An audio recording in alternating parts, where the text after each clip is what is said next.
Good morning students, myself Munna Singh Yadav from Sunshine Senior Secondary School, Jakhania, Gazipur. Students, today I am going to teach you subject science chapter number 3 and the name of the lesson is the production in plants. ठीक है, इसके पहले मैंने आपको book reading video में मैंने यह बताया था व्हाट इज जर्मिनेशन, है ना, अंकुरण क्या होता है, और इसके बारे में मैंने आपको बताया था। Today I will teach you seed dispersal, है ना, बीजों का ये डिस्पर्सल कैसे होता है ना, बिखरना, बीज कैसे बिखर जाते हैं, इसके बारे में आज हम लोग पढ़ेंगे। तो आइए देखते हैं, ये सीड डिस्पर्सल है ना। The seed of some plants are transported from one place to another by birds, animals, human etc, है ना। देखिए, बीजों का जो ट्रांसफ़र होता है एक स्थान से दूसरे स्थान की ओर, तो किसके माध्यम से होता है, एक ही माध्यम से नहीं हो सकता है ना। उसमें कभी कभी होता है बर्ड्स के माध्यम से, एनिमल्स, अदर एनिमल्स के माध्यम से, और ह्यूमंस, ठीक है ना, मनुष्यों द्वारा भी होता है। तो यह प्रक्रिया क्या कहलाती है, सीड डिस्पर्सल कहते हैं स्टूडेंट्स, इसे हम सीड डिस्पर्सल कहते हैं। The seeds of plants need to disperse to, है ना, the seeds of plants need to disperse to, इसकी आवश्यकता होती क्या है, ensure the continuity and survival of the species, है ना। इससे होता क्या है कि ये प्रजातियां मेंटेन रहती हैं, है ना। पौधा का बीज है, यहाँ से वहाँ गया, यहाँ उगा था वहाँ भी उग गया, फिर वो ऐसे फैलता जाता है ना। तो इससे स्पीशीज के विलुप्त होने का डर नहीं रहता है। Avoid over crowding in one place, ठीक है ना, और एक ही जगह पर ये न रहने पाए, है ना, एक ही जगह कोई चीज़ मिल जाए, बीज एक ही जगह हो, तो इस तरह से भी इससे हमको क्या है कि डिस्पर्सल की आवश्यकता पड़ती है। थर्ड है prevent the competition of parents plants, है ना, जो मूल पौधा है, prevent the competition of parent plants with the offspring for water, nutrients and sunlight, है ना। पौधों को हर जगह यह एक कंपटीशन होता है कि उससे हम parents plants with offspring for the water, nutrients and sunlight, है ना, जो हमारे पोषक पदार्थ हैं, सूर्य का प्रकाश है, वाटर है, इसका भी उसमें एब्जॉर्प्शन होता है। Sometimes the seeds are not dispersed far from the parent plants, this affect the growth of the plant, है ना।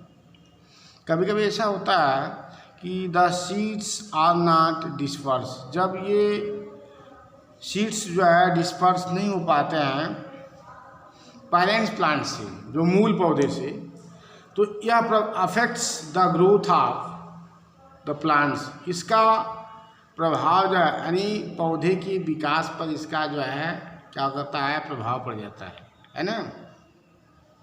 जैसे आपका है ये दिया हुआ है, young plants have thicker stem, है ना, जो पौधे बड़े होते हैं उसके तने भी मजबूत होते हैं। When they do not grow in an over crowded place, है ना, जब ये ओवर क्राउडेड प्लेस, जैसे जहाँ पर बहुत ज़्यादा पौधे रहते हैं वहाँ पर घने, तो वहाँ पर उनका डेवलपमेंट तेज़ी से नहीं हो पाता है। Overcrowding can cause plants to grow weak and thin, जहाँ पर ज़्यादा पौधे हो जाते हैं, है ना, घने जिसको आप बोलते हैं, तो वहाँ पर डेवलपमेंट पौधे का अच्छा नहीं होता है। और जहाँ पर इनकी संख्या कम होती है वहाँ डेवलपमेंट अच्छा होता है, क्योंकि उनको जो है, जो आपका न्यूट्रिएंट्स है, वाटर है, सनलाइट है ना, वह आसानी से इजी गोइंग वो टेक कर लेते हैं, है ना। तो अब होता क्या है कि जैसे अभी लिखा था prevent the competition of the parents plants, है ना। तो आपने देखिए योग्यतम की उत्तरजीविका के सिद्धांत के अनुसार कभी कभी आप देखते होंगे कि कुछ पौधे कई जगह सोइंग किए गए हैं सीड्स, उसमें से एक ही साथ बोए गए हैं। उसमें कुछ ऐसे होते हैं जो बहुत लंबे दिखाई देते हैं, कुछ छोटे दिखाई देते हैं। उसका क्या कारण है? उसका यही कारण है, ठीक है स्टूडेंट्स।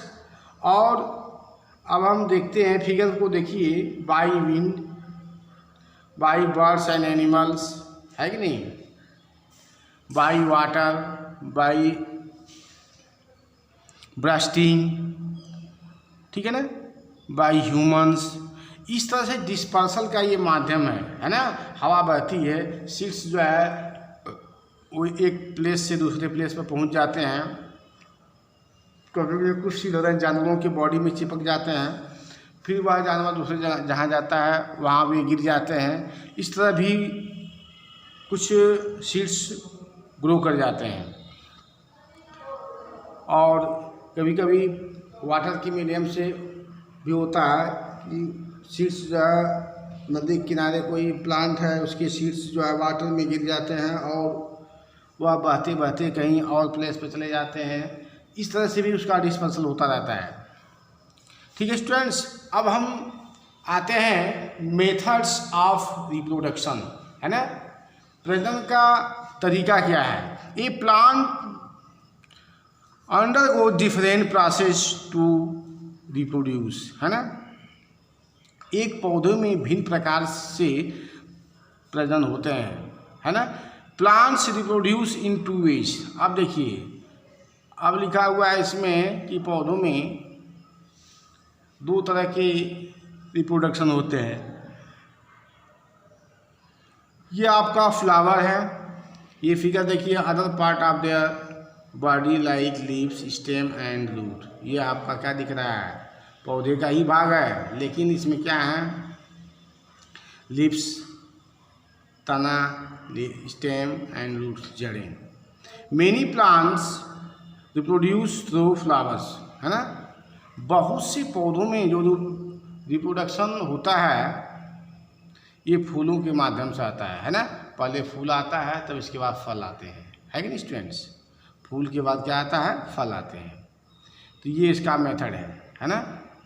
कुछ होते हैं जिसको सीधे आपका फूल नहीं, स्टेम से ही डेवलप होते हैं, कुछ लीफ से डेवलप होते हैं, कुछ रूट से डेवलप होते हैं। तो आइए हम देखते हैं, ये आपका नेक्स्ट पॉइंट है पॉलिनेशन। इसको हम कहते हैं परागण। क्या बोलते हैं? परागण। पर pollination is the transfer of pollen grain from the anther to stigma of a flower. ध्यान से देखिए, पॉलिनेशन क्या यानी परागण क्या होता है? परागण होता क्या है? परागण जो है पोलन ग्रेन से, है ना। It is the transfer of pollen grain. Pollen grain का ट्रांसफर होता है, वह कैसे होता है स्टूडेंट्स? है ना, एंथर से स्टिग्मा तक, है ना। एंथर से, anther from the anther to the stigma of flower, है ना। फूल के एंथर से स्टिग्मा तक इसका ट्रांसफर होता है। यह प्रक्रिया क्या कहलाती है? द पोलन ग्रेन में come from the same flower और फ्रॉम अदर फ्लावर। और यह पोलन ग्रेन कहाँ से यह स्टार्ट होती है? फ्रॉम द सेम फ्लावर और फ्रॉम अदर फ्लावर। या स्वयं में होती है या एक पुष्प से दूसरे में होती है, ठीक है ना। तो आप देखिए, insects, birds, animal, water and winds help to pollinate flower. देखिए, पॉलिनेशन का जो मीडियम है या कैसे होता है ना। स्वपरागण, पर परागण, ठीक है ना, आप लोग पढ़ेंगे सेल्फ पॉलिनेशन। तो ये इंसेक्ट्स, कीड़े मकोड़े जो होते हैं, पक्षियों के माध्यम से, जानवरों के माध्यम से, और वाटर है और विंड्स, है ना। विंड्स ये भी इसका एक मीडियम बन जाता है। कभी कभी जो होता है ये देखते हैं कि ये हवा के माध्यम से इसमें जो है रिप्रोडक्शन स्टार्ट हो जाता है, ठीक है। स्ट्रक्चर ऑफ फ्लावर, एक पुष्प की संरचना। Structure of flower, flowers are the reproductive organs of the plant. अब देखिए, पुष्प जो है पौधे का एक प्रजनन अंग है ना, प्रजनन अंग है, ऑर्गन्स, ठीक है स्टूडेंट्स। तो आइए देखिए इस फिगर पे, ये आपका ये फिगर है, इसको कहते हैं पेटल्स या है सेपल्स, है ना। इसको कहते हैं क्या, पंखुड़ियाँ, क्या बोलते हैं, पंखुड़ियाँ बोलते हैं। ये आपका वाहिदल है ना। तो a group of bright colour petals is called corolla, है ना। इस सबको एक साथ मिला के उसको हम कोरोला बोलते हैं। Corolla attracts the insect and दस हेल्प इन द रिप्रोडक्शन। देखिए, यह आकर्षित करता है कीड़े मकोड़ों को, है ना, और इस प्रक्रिया से रिप्रोडक्शन स्टार्ट होता है। Sepals are the green leafy structure that protect the flower bud, है ना। यह हरे रंग की संरचना होती है पत्तियों के साथ। Sepals are the green leafy structures that protects the flowers, जो पुष्प को रोके रहती है ना, वहीं से वह रुका रहता है, उसको कहते हैं sepals. Sepals are the collectively called calyx, है ना।